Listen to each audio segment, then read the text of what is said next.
My name is Sloan Calloway. For 25 years, I have been the foundation of Arjun Associates. I don't find people jobs. I architect careers. I manage the human capital of a globalized world. It is a quiet, precise, and deeply personal craft. He had no idea what he was really trying to steal. He thought it was a list of names, a database.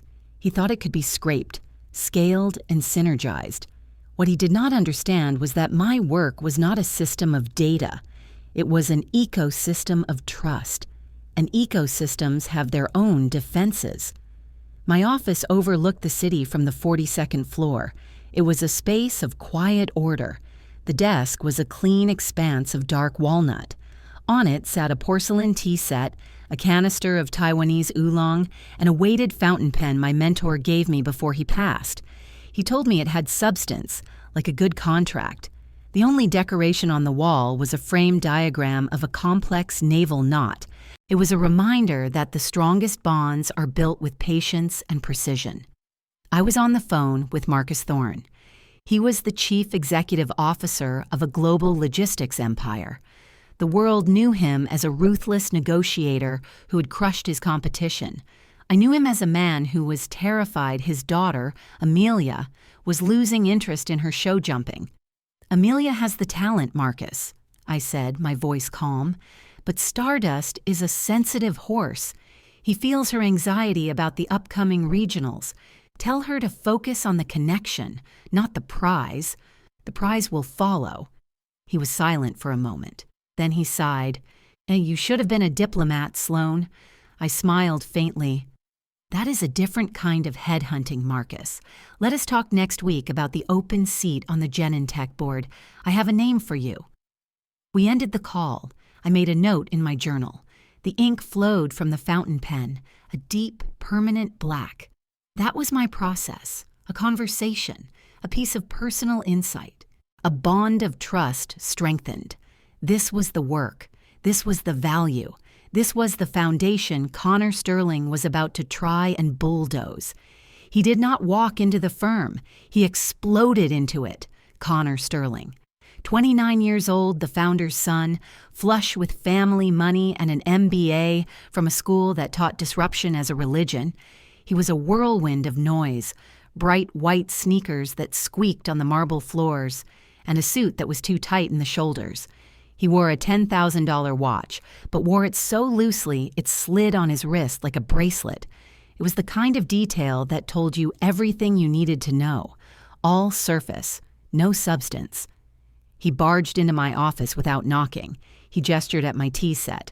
"Hey, Sloan, we need to operationalize our synergies offline. What is that, some kind of green stuff?" "It is high mountain oolong," I said, my voice level. "Right," he said, already bored. "Look, I have been running the numbers. Your division, it is all high touch, low scalability. It is a legacy model. We need to pivot. Data-driven deliverables. AI-powered outreach. I have an algorithm that can do in 10 minutes what you do in 10 lunches." I watched him, this boy in a man's suit, and felt a cold, clinical curiosity. He used business words like a child playing with his father's power tools, dangerous, and with no understanding of their function. He was not just arrogant, he was an evangelist for a future he did not comprehend. He saw my life's work not as a fortress to be respected, but as a ruin to be cleared away. The first move was small, but personal. It was designed to hurt. Martha had been my assistant for 15 years.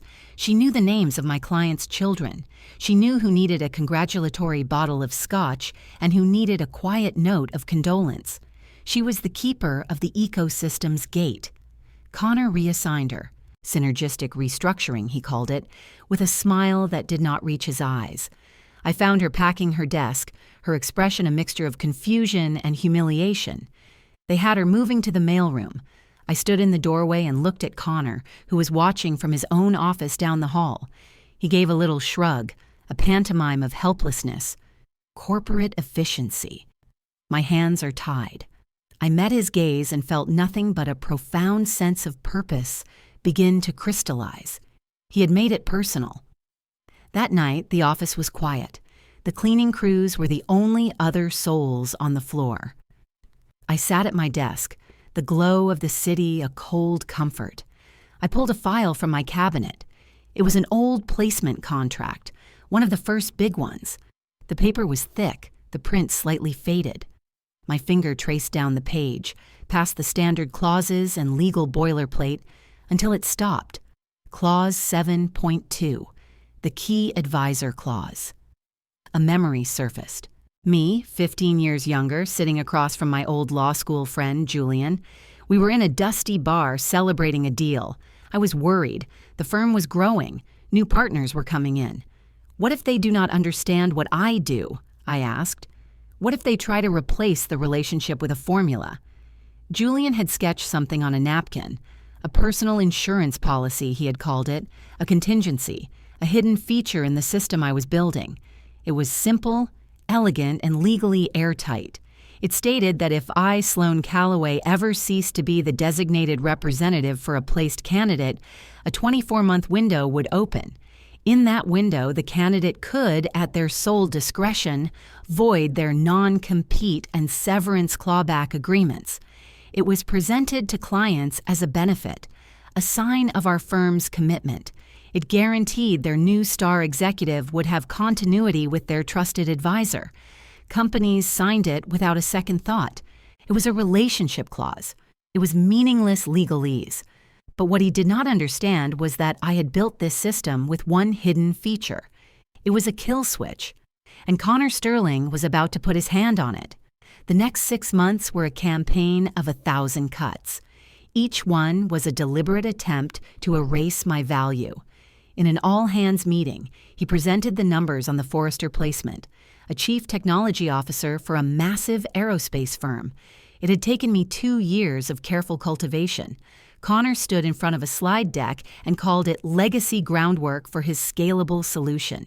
He took the credit as if it were a birthright. He interrupted me in a pitch to the chief financial officer of a German automotive giant.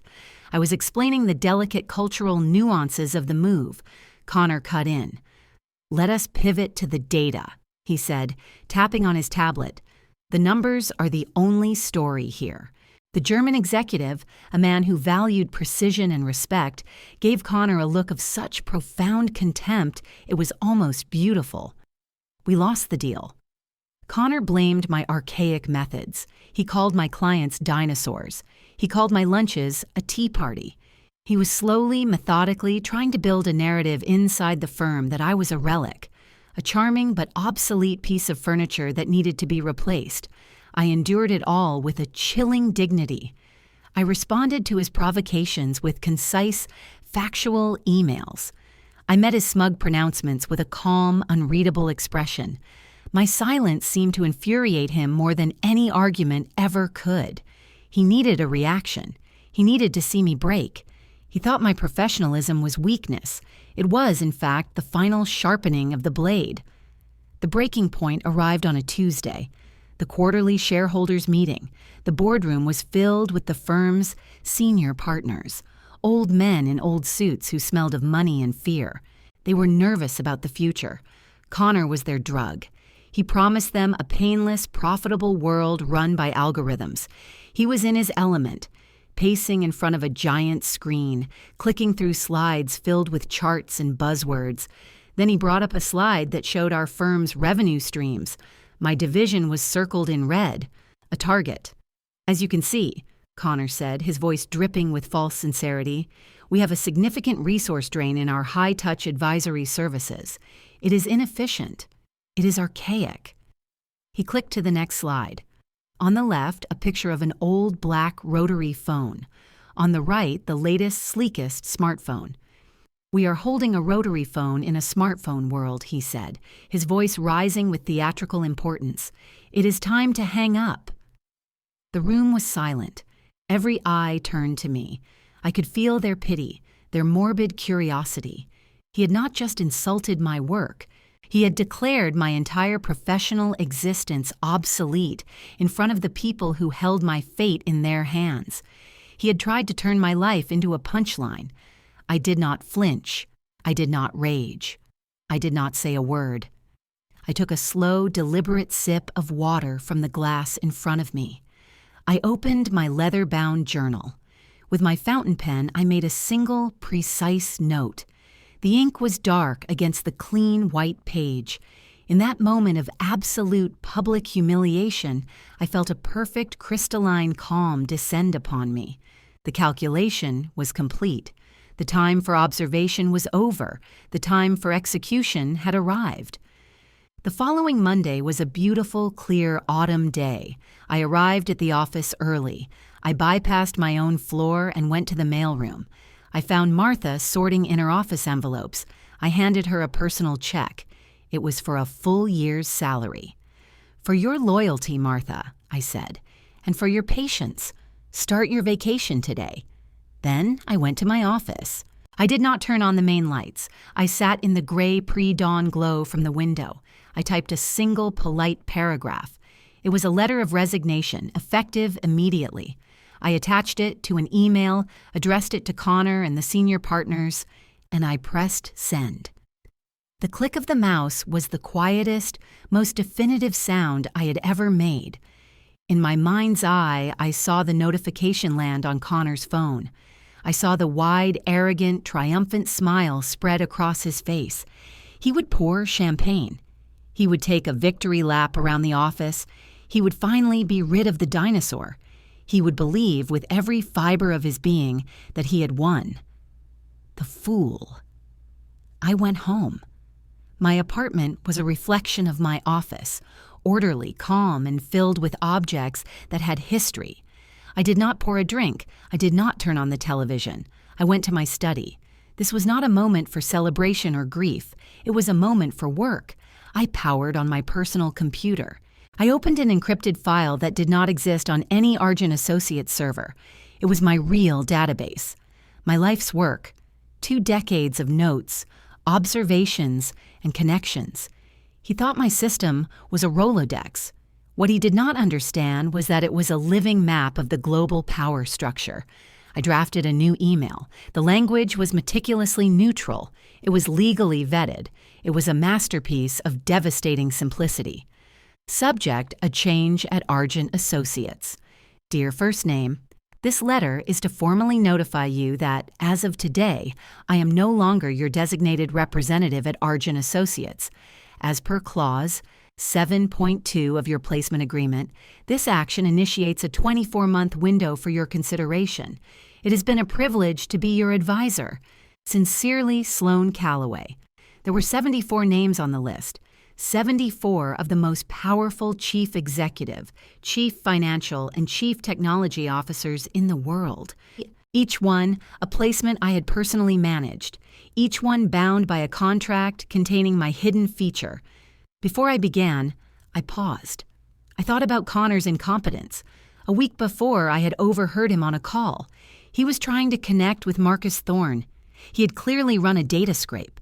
He was talking about stock performance, quarterly growth, market cap. I heard Marcus's voice through the speaker, tight with irritation. "How is my daughter?" he had asked. "How is Stardust?" Connor had no answer. There was a long, dead silence. The system had rejected him. He just had not known it yet. With a sense of profound, intimate satisfaction, I began to send the emails, one by one. A click, a whoosh, a digital domino falling. I sent one to the chief executive officer in Tokyo just as his day was beginning. I sent one to the chief financial officer in London as she was preparing for her morning meeting. I sent one to Marcus Thorne, knowing he would understand its implications instantly. I was not burning a bridge. I was activating a network. The emails landed like tactical strikes. They were not threats. They were notifications, simple statements of fact. But to the companies that employed these 74 executives, they were declarations of war. The chaos began within 3 hours. The first call came into Argent from the general counsel of a massive tech firm. Their new chief executive officer, a man they had spent $8 million to acquire, suddenly had a get-out-of-jail-free card from his non-compete. He had been clashing with his board. Now he was a flight risk. Then another call, and another. The phones at Argent Associates began to light up like a switchboard in hell. The calls were not from the executives I had contacted. They were from their employers, the chairman of the board, the heads of legal departments. They were panicked. They were furious. Their multi-million-dollar human assets were suddenly, inexplicably, untethered. I watched his world collapse in real time. I had a source inside, a junior analyst who I had mentored, who fed me updates. Connor was a Category 5 hurricane of incompetence. He was running from office to office, his face pale, sweat beading on his forehead. He was shouting his useless buzzwords. "We need to manage the optics. We need to circle back and synergize a solution." He was trying to use a spreadsheet to calm a tidal wave of existential panic. He had no relationships with these people. He could not call a furious chairman and soothe his fears. He did not have the personal history. He did not know about their daughters, their hobbies, their fears, their ambitions. He only had data, and his data had not told him about Clause 7.2. It was the fatal error in his algorithm, the human element he had so arrogantly dismissed. The emergency board meeting was called for 5 o'clock that evening. They sent a car for me, not a request, a summons. I chose my outfit with care. A tailored charcoal suit, a simple silk blouse. I was not dressing for a battle.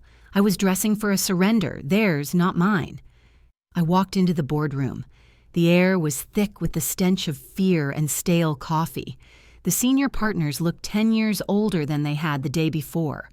Connor sat at the end of the table. He looked broken. His designer suit was rumpled. His face was blotchy. The arrogance was gone, replaced by a raw, naked panic. "How did this happen, Connor?" The senior partner, a man named Glass, roared. His voice echoed in the silent room. Connor stammered. Legacy contracts. Unforeseen liabilities. He was trying to blame the past, to blame me without naming me. I walked to the table. I did not take a seat. I stood at the head of it, a position of quiet authority. From my portfolio, I took out a single sheet of paper. I placed it in the center of the vast, polished mahogany table. It was a copy of the clause. The look on his face when he realized. It was not a sudden flash. It was a slow, sickening dawning, a wave of comprehension that washed over him, leaving utter devastation in its wake. He stared at the paper, then at me. His mouth opened slightly, but no words came out. He finally understood. He had not been fighting a business rival. He had been trespassing in a minefield he did not have the intelligence to see.